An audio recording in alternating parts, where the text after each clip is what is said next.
everyone, welcome to Study Aspire. Today we will study class 10th economics chapter 2 sectors of Indian economy. अब पहले हम जान लेते हैं चैप्टर्स में पढ़ेंगे क्या क्या. इकोनॉमिक एक्टिविटी पढ़ेंगे क्या होती है, सेक्टर ऑफ इकोनॉमिक एक्टिविटीज पढ़ेंगे कि इकोनॉमिक एक्टिविटीज में कौन कौन से सेक्टर आते हैं. 3 तरह के सेक्टर आते हैं, प्राइमरी, सेकेंड, टर्शरी. अब देखो आपने क्लास 9 में भी पढ़ा होगा कि हमने इकोनॉमिक एक्टिविटीज जो होती है वो 2 तरह की होती हैं, economic activities, non economic activities. इस चैप्टर में हम पढ़ने वाले इकोनॉमिक एक्टिविटीज क्या होती है. मैं आपको दोबारा से बता देती हूँ. एक्टिविटीज हमारी 2 तरह की होती है, economic activity, non economic activity. Economic activities वो होती है जो आप प्रॉफिट के लिए करते हो. फॉर एग्जाम्पल आप कहीं पे जॉब कर रहे हो, किस लिए, क्योंकि आपको सैलरी मिल रही है, आपका प्रॉफिट है. दूसरी तरफ नॉन इकोनॉमिक एक्टिविटीज में वो एक्टिविटीज आती हैं जो आप अपनी मर्जी से करते हो, जैसे पूजा पाठ या फिर किसी पुअर पर्सन की हेल्प करते हो. वो आता है हमारा नॉन इकोनॉमिक एक्टिविटीज में, जो किसी प्रॉफिट के लिए नहीं किया जाता. The activities which are conducted to earn money. Some activities are conducted to provide goods and services, while some are performed to provide services. Economic activity वो एक्टिविटी होती है जो आप गुड्स प्रोड्यूस करते हो. कुछ एक्टिविटीज ऐसी होती हैं जो गुड प्रोड्यूस करते हो, कुछ एक्टिविटीज ऐसी होती हैं जो आप सर्विसेज प्रोवाइड करते हो. अब पढ़ते हैं sectors of economic activity. Economic activities में कौन कौन से सेक्टर आते हैं, मैंने आपको बताया. Primary, secondary, tertiary. Primary sector कौन सा सेक्टर होता है. The primary sector deal with the utilisation of natural resource. आप नेचुरल रिसोर्स का इस्तेमाल करके, उनका यूटिलाइजेशन करके जो यहाँ पे गुड्स बनते हैं उसको बोलते हैं हम primary sector. Such as mining, fishing, cultivation, वो हमारा आता है प्राइमरी सेक्टर में. इस सेक्टर को हम एग्रीकल्चर सेक्टर भी बोलते हैं. It is also known as agriculture sector. Secondary sector. Secondary sector क्या होता है. The secondary sector uses the product of the primary sector as raw material for their production.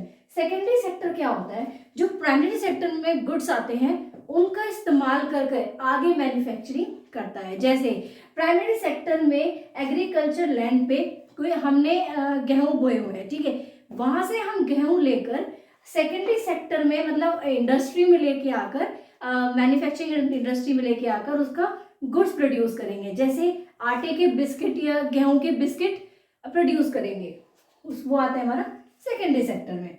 It is also known as manufacturing sector. इसको हम manufacturer sector भी कहते हैं. क्यों कहते हैं, क्योंकि इसमें जो रॉ मटेरियल प्राइमरी सेक्टर में होता है वो रॉ मटेरियल को यूज कर हम मैन्युफैक्चरिंग करते हैं.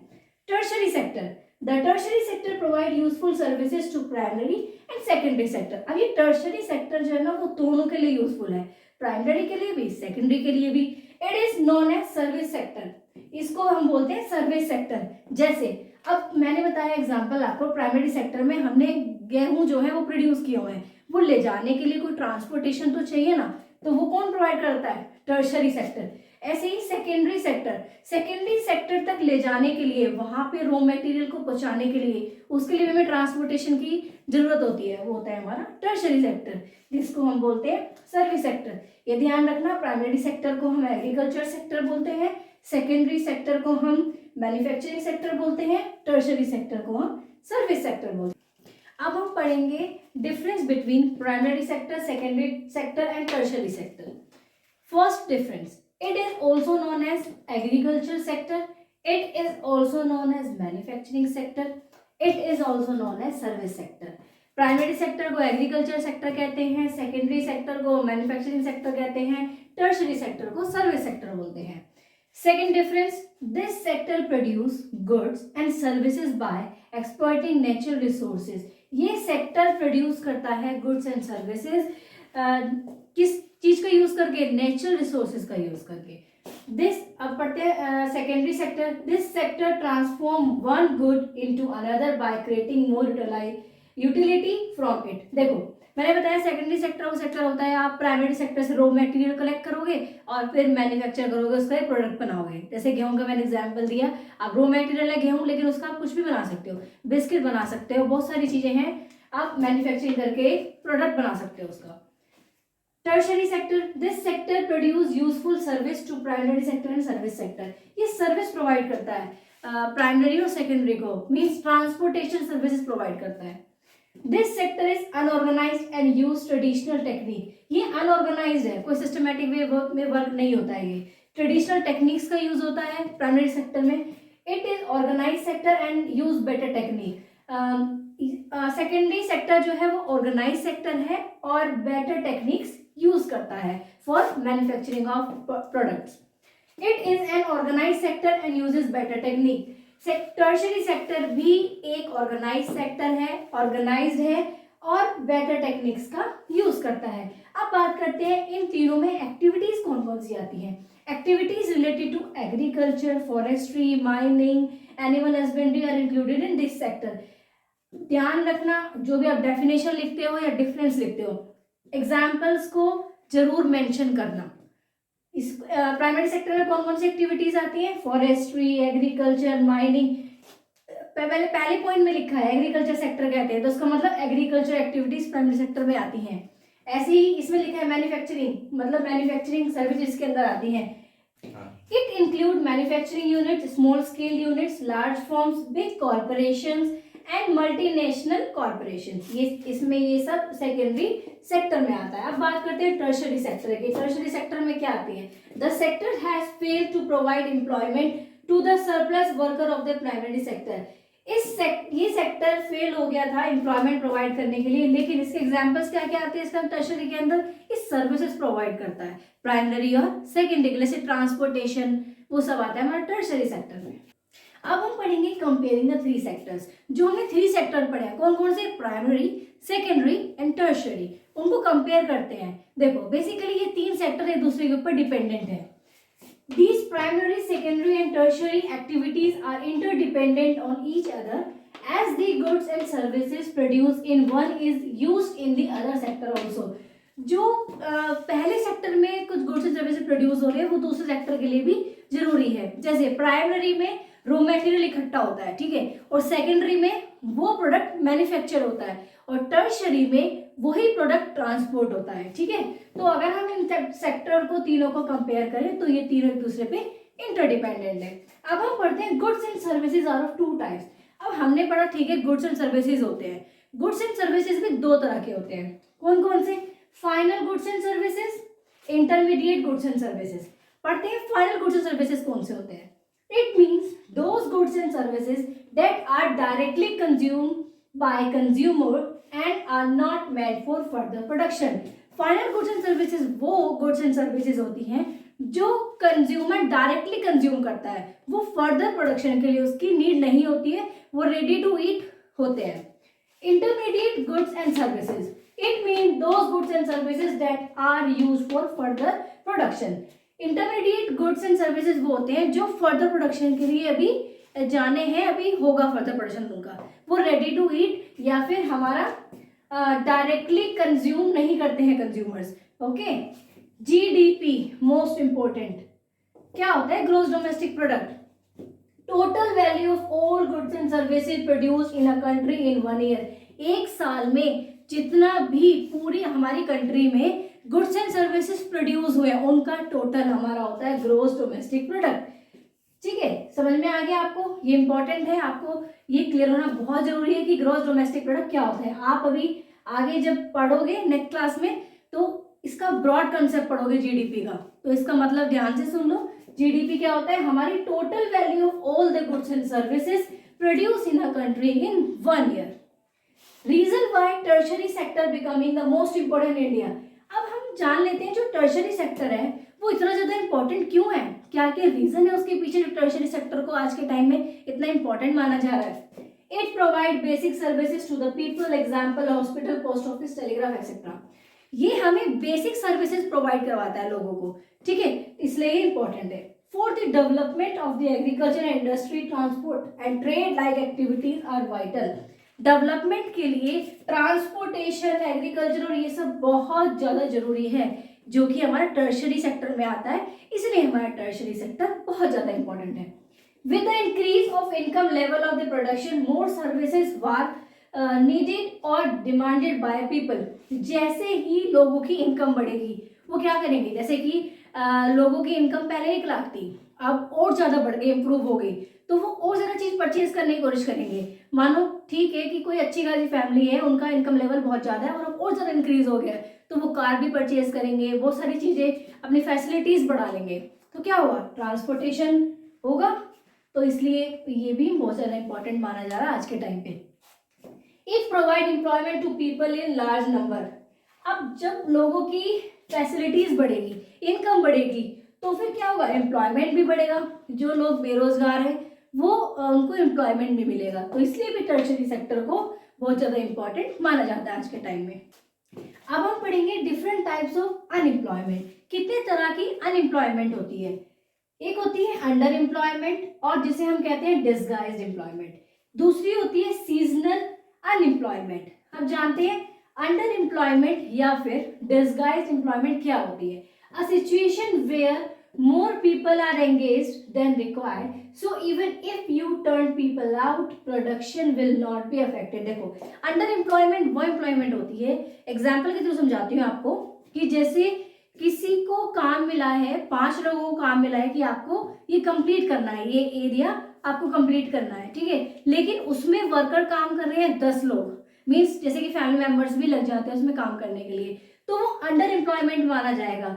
5 लोगों का काम है लेकिन 10 लोग काम कर रहे हैं, वो 5 लोग जो एक्स्ट्रा है अगर उनको हटा दिया जाए तो प्रोडक्शन पे कोई इफेक्ट नहीं पड़ेगा, उसको बोलते हैं under employment.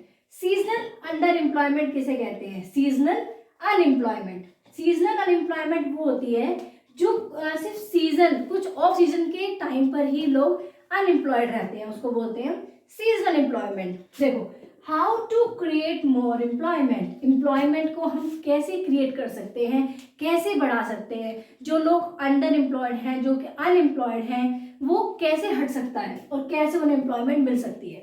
First, by providing agriculture facilities, लोगों को एग्रीकल्चर फैसिलिटीज प्रोवाइड कराएंगे तो एम्प्लॉयमेंट बढ़ेगा।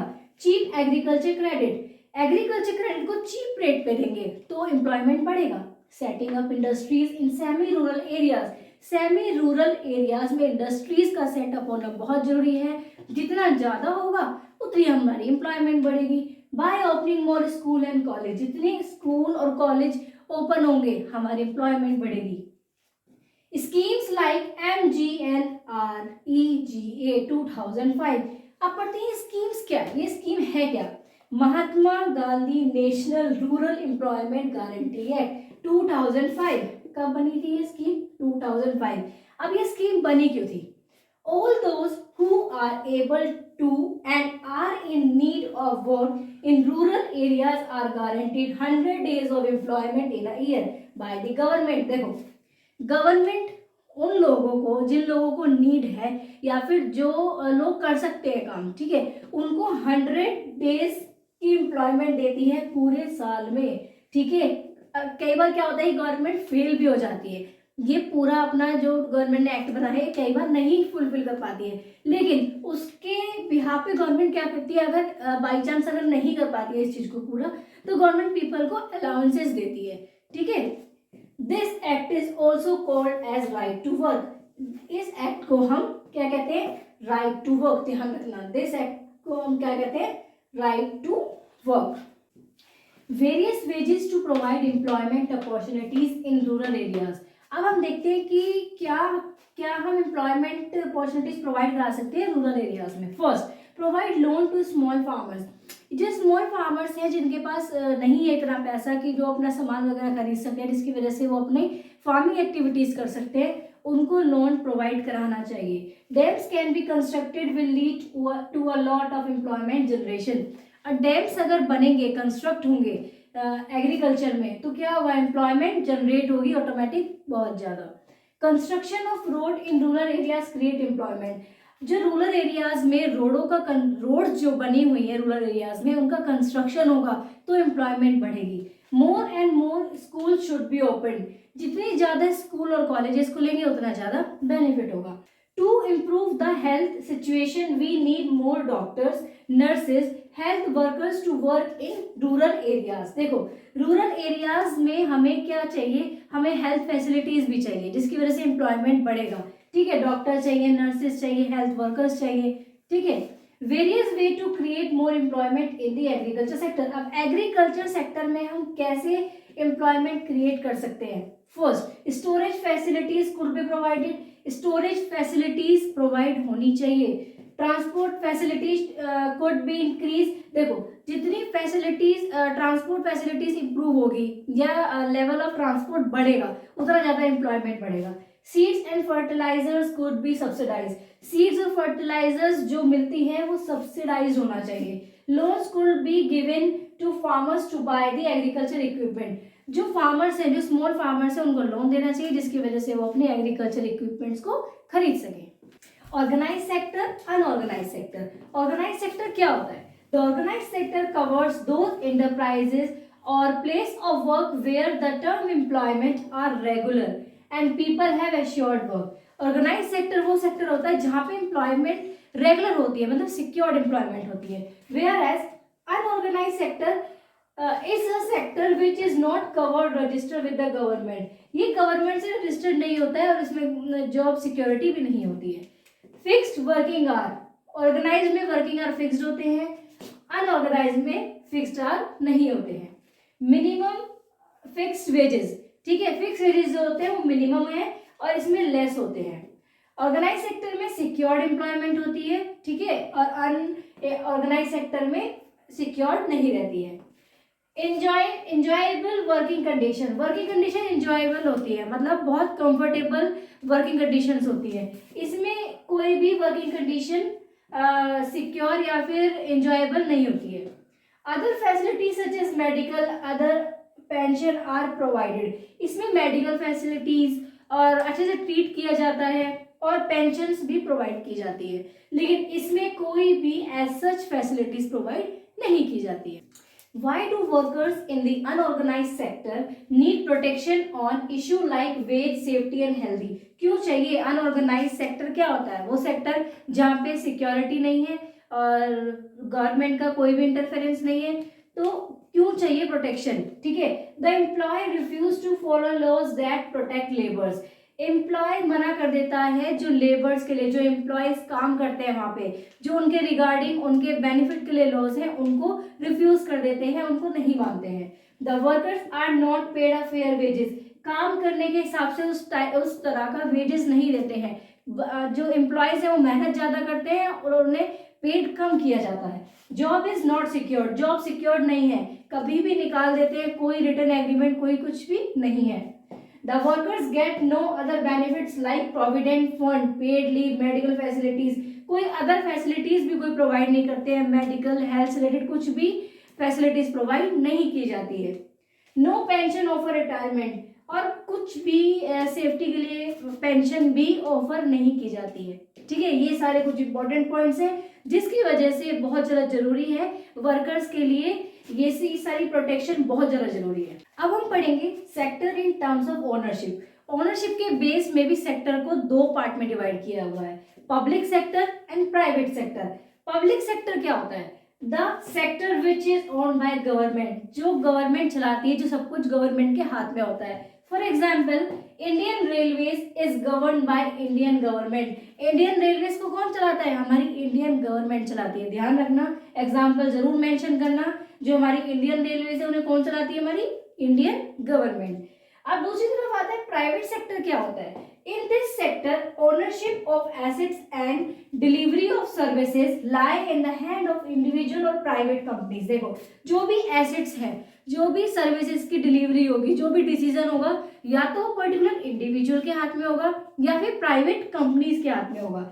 For example, Infosys and TCS etcetera. क्या डिफरेंस है पब्लिक और सेक्टर में?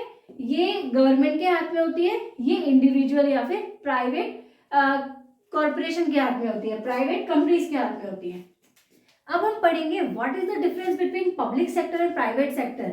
The main aim of the sector is public welfare. ये बेसिकली होता है जब पब्लिक का वेलफेयर हो सके। ठीक है, on the other hand private sector, the main aim of this sector is to earn maximum profit. इसका मेन पर्पस, मेन ऑब्जेक्टिव सिर्फ यही है कि ज्यादा से ज्यादा पैसा कमाना, जितना मैक्सिमाइज प्रॉफिट हो सके उतना मैक्सिमाइज करना। Second, it is control and manage by government. ये गवर्नमेंट कंट्रोल करती है, गवर्नमेंट ही सब कुछ मैनेज करती है। It is control and manage by an individual और ग्रुप ऑफ इंडिविजुअल, या तो कोई अकेला इंडिविजुअल इसको कंट्रोल करेगा या फिर ग्रुप ऑफ पीपल इसको कंट्रोल करेंगे। Employment is secured, employment secured है क्योंकि गवर्नमेंट कंट्रोल करती है, एम्प्लॉयमेंट इसमें सिक्योर नहीं है। Fixed wages and important facilities are provided, government fixed wages और कुछ बेसिक फैसिलिटीज प्रोवाइड कराती है, लेकिन प्राइवेट सेक्टर में कोई बेसिक फैसिलिटीज, कुछ फिक्स्ड वेजेस कुछ भी नहीं प्रोवाइड किए जाते हैं। The sector provide basic facilities like education, health, food and security to people.